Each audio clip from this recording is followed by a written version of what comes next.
శ్రీ గణేశాయ నమః.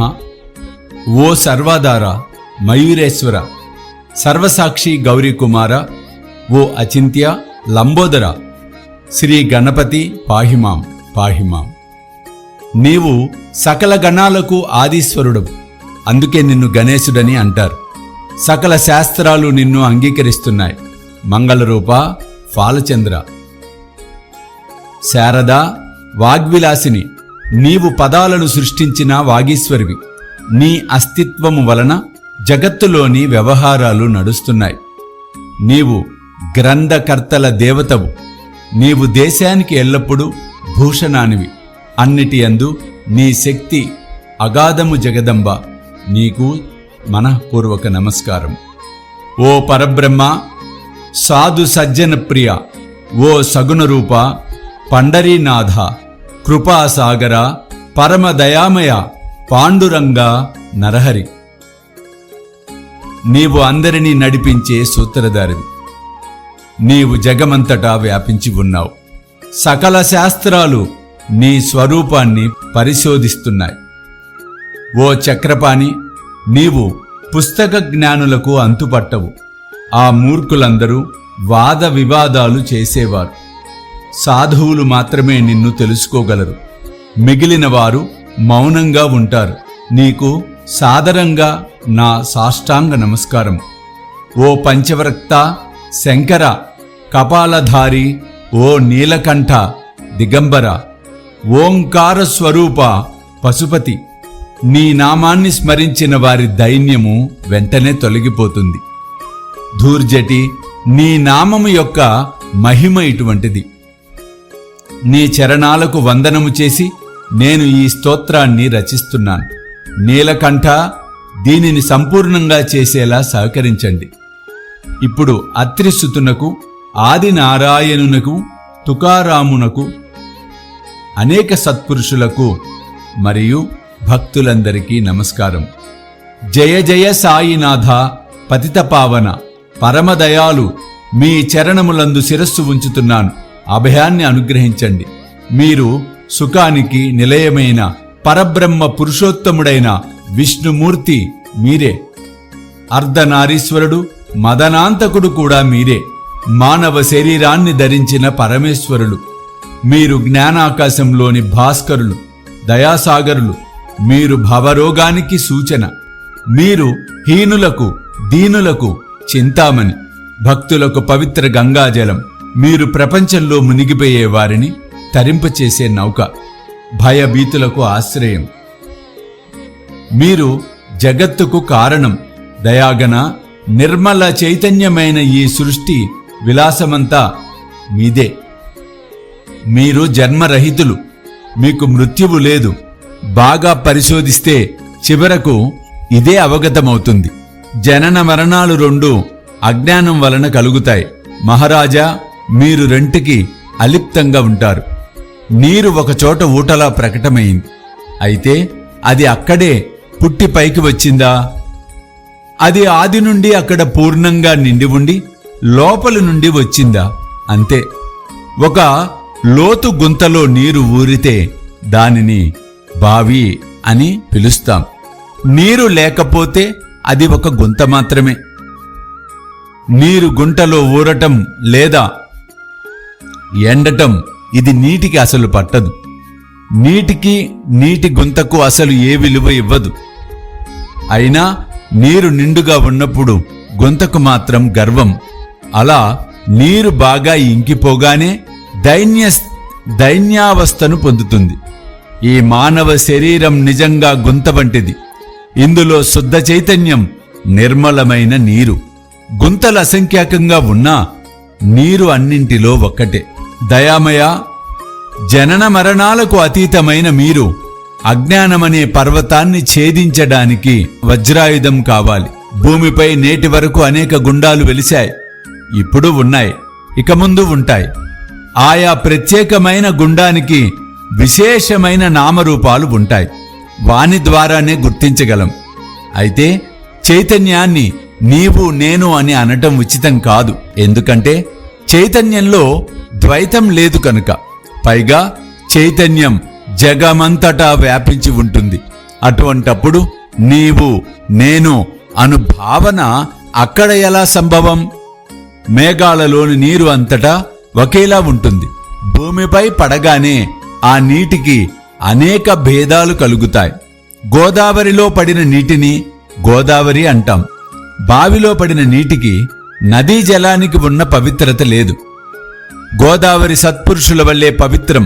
మీరు అందులోని నీరు, మేము అక్కడ ఉన్న వాపి కూప తటాకాలము. అదే మీకు మాకు భేదం. మీరు పవిత్రులు, మేము కృతార్థులవ్వటానికి చేతులు జోడించుకొని ఎల్లప్పుడూ మీ వద్దకు శరణాగతులై రావాలి. గోదావరి జలానికి పాత్రతను బట్టి పవిత్రత వచ్చింది. నీరు వేరే ఎక్కడైనా ఒకటే. గోదావరి జలాలు ప్రవహించే ఆ భూస్థలం పవిత్రమని అక్కడి భూమి యొక్క గుణాలు బట్టి ఇది నిర్ణయించబడింది. మేఘ గర్భంలోని నీటిని ఏ ప్రదేశంలో ఏ మార్పు చేయదో అదే భూభాగాన్ని గోదావరి అని శాస్త్రవేత్తలన్నారు. ఇతర ప్రదేశాలలో పడిన నీరు ఆయా ప్రదేశాల గుణాలను గ్రహిస్తుంది.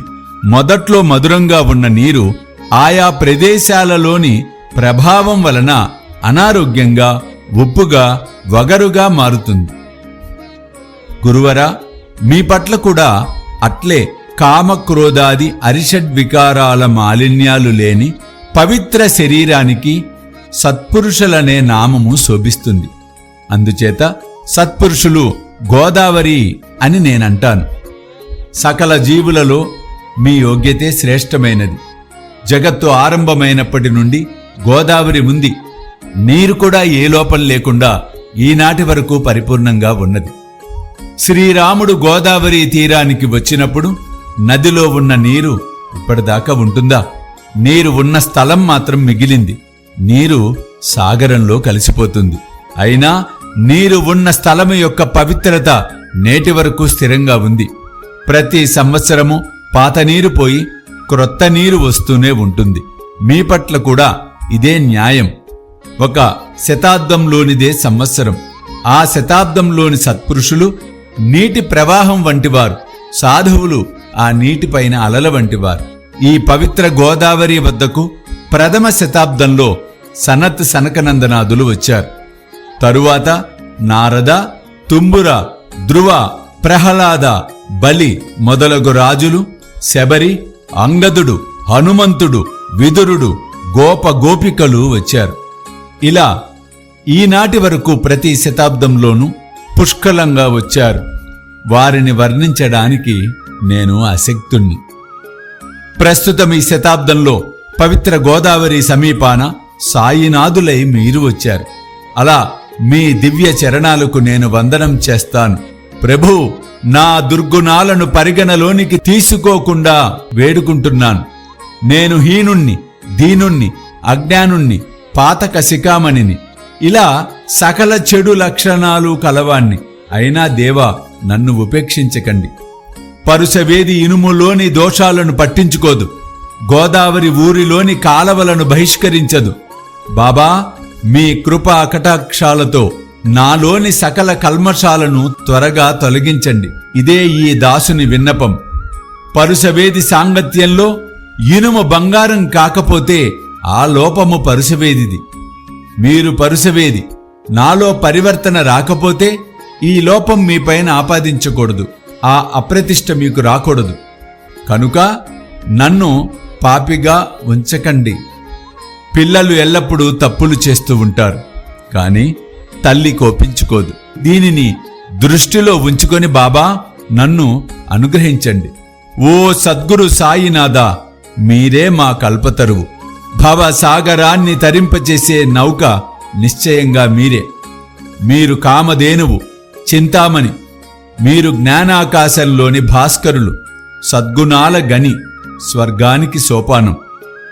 ఓ పరమపావన, పుణ్యమూర్తి, శాంతస్వరూప, ఆనందఘన, ఓ చిస్వరూప, పరిపూర్ణ, ఓ భేదరహిత, జ్ఞానసింధు, ఓ విజ్ఞానమూర్తి, పురుషోత్తమ, క్షమ శాంతులకు నిలయమా, ఓ భక్తజనుల విశ్రామధామమా, నన్ను అనుగ్రహించండి.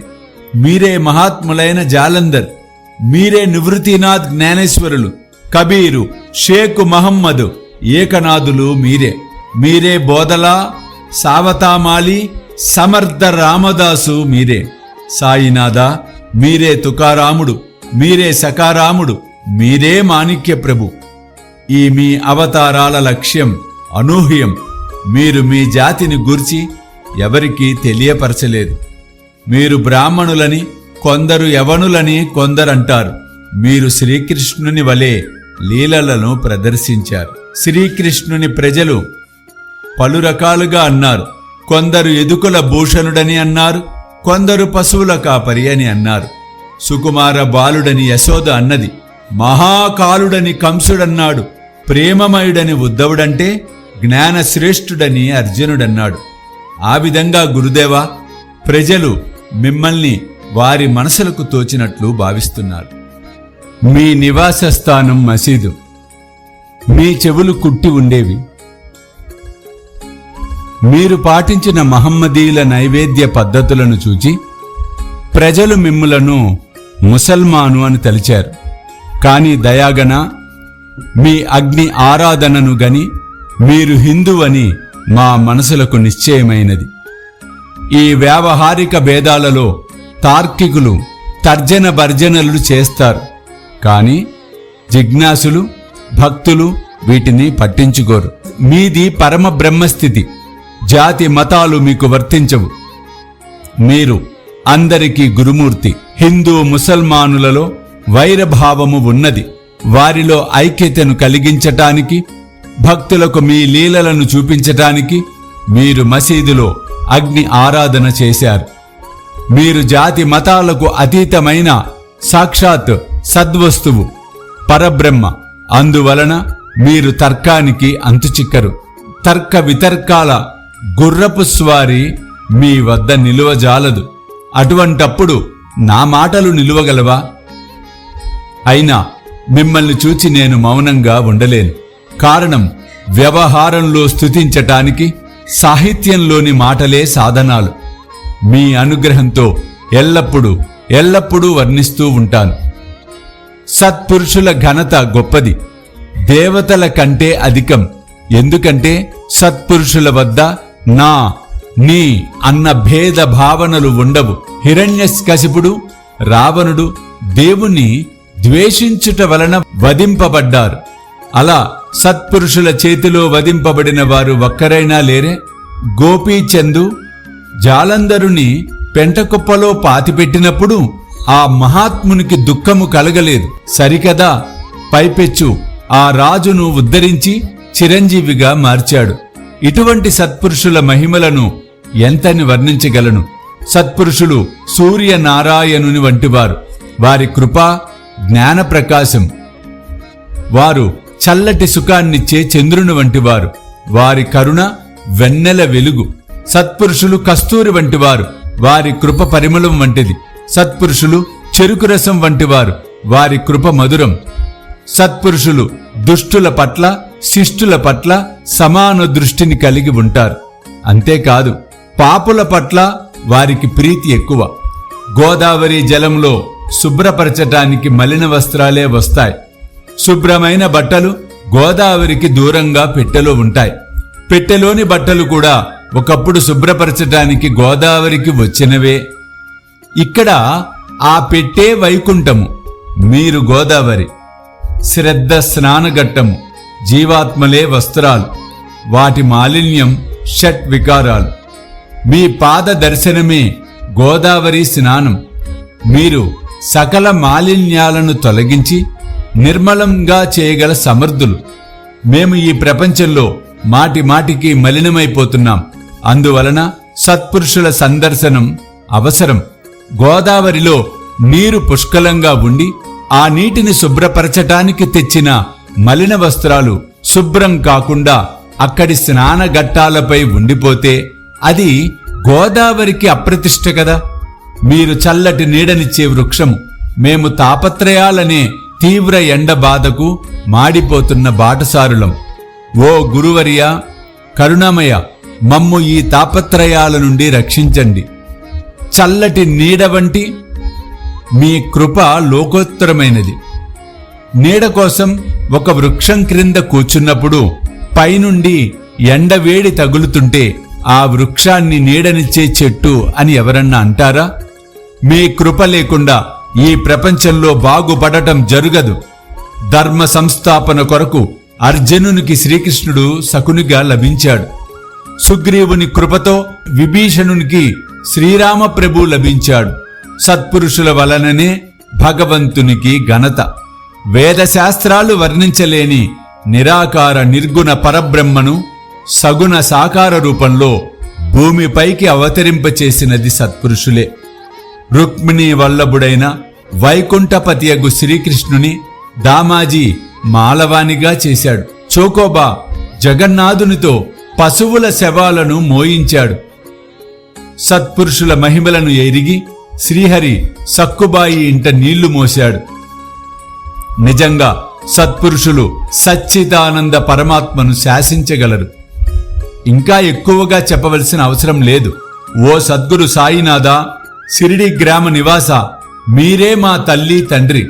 బాబా, మీ లీలలు నిజంగా ఎవరికి అంతుపట్టవు. అటువంటప్పుడు పామరుణ్ణైన నా వాక్కు మీ లీలలను వర్ణించగలవా? జడుల వంటి జీవులను ఉద్ధరించటానికి మీరు సిరిడి వచ్చారు. ప్రమిదలలో నీరు పోసి దీపాలను వెలిగించారు. మూరెడు వెడల్పు గల చెక్క పలకను మంచంలా పైన చూరుకు వ్రేలాడగట్టి దానిపై శయనించి భక్తులకు మీ యోగశక్తిని తెలియజేశారు. మీరు అనేకులకు సంతానాన్ని అనుగ్రహించారు. విభూతిని ప్రసాదించి అనేక రోగాలను పోగొట్టారు. ఐహిక కష్టాలను తొలగించటం మీకు అశక్యం కాదు. గజరాజుకు చీమ బరువా? గురుదేవా, దీనులను కరుణించండి. మీ చరణాలకు శరణుజొచ్చిన నన్ను వెనుకకు నెట్టివేయకండి. మీరు మహారాజులకు మహారాజు, కుబేరులకు కుబేరులు, వైద్యులకే వైద్యులు. నిశ్చయంగా మీకంటే శ్రేష్ఠులెవరూ లేరు. ఇతర దేవతల పూజలకు విశేషమైన పూజా సామగ్రి, పూజా విధానం అవసరం. కానీ మీ పూజకు జగత్తులో విశిష్టమైన వస్తువేదీ లేదు. సూర్యుని ఇంటిలో దీపావళి పండుగ వచ్చినట్లయితే ఏ ద్రవ్యాలతో ఈ పండుగను జరుపుకుంటారు? సాగరం యొక్క దప్పికను తీర్చటానికి ఈ భూమిపై నీరు లేదు. అగ్నిని రగల్చటానికి నిప్పు ఎక్కడి నుండి తేవాలి? గురుదేవా, శ్రీ సాయి సమర్థ, పూజ చేసే వస్తువులన్నీ ఆది నుండి మీ ఆత్మ యొక్క అంశాలు. ఈ మాటలన్నీ తత్వదృష్టితో ఊరికే చెప్పటమే గాని పరమాత్మ తత్వం ఇంకా పట్టుబడలేదు. అందువల్ల అనుభవ జ్ఞానము లేకుండా చెప్పే మాటలు నిరర్ధకం. మీ పూజను వ్యావహారికంగా చేయటానికైనా నాకు సామర్థ్యము లేదు. అందువలన గురుదేవా, అనేక కల్పనలతో మీ పూజ చేస్తాను. దయామయ, ఈ దాసుని యొక్క పూజను స్వీకరించండి. ఇక ప్రేమాశ్రువులతో మీ చరణాలను ప్రక్షాళన చేస్తాను. సద్భక్తి అనే చందనాన్ని రాస్తాను. శబ్దాలంకారాల కఫినిని సమర్పిస్తాను. ప్రేమ భావాల సుమమాలను మీ కంఠానికి అలంకరిస్తాను. నా దుర్గుణాలను ధూపంగా దహించి వేస్తాను. అవి చెడు ద్రవ్యాలే అయినా వాని నుండి చెడు వాసనలు రావటం లేదు. ధూప ద్రవ్యాలను సద్గురువు వద్ద కాక ఇతరత్ర ఎక్కడ కాల్చినా ఆ ధూపద్రవ్యాల నుండి వెలువడే వాసనలు అలాగే ఉంటాయి. ధూపద్రవ్యాలు అగ్నిని తాకగానే తక్షణం వాని సువాసనలు వెలువడతాయి. మీ వద్ద వ్యతిరేకంగా జరుగుతుంది.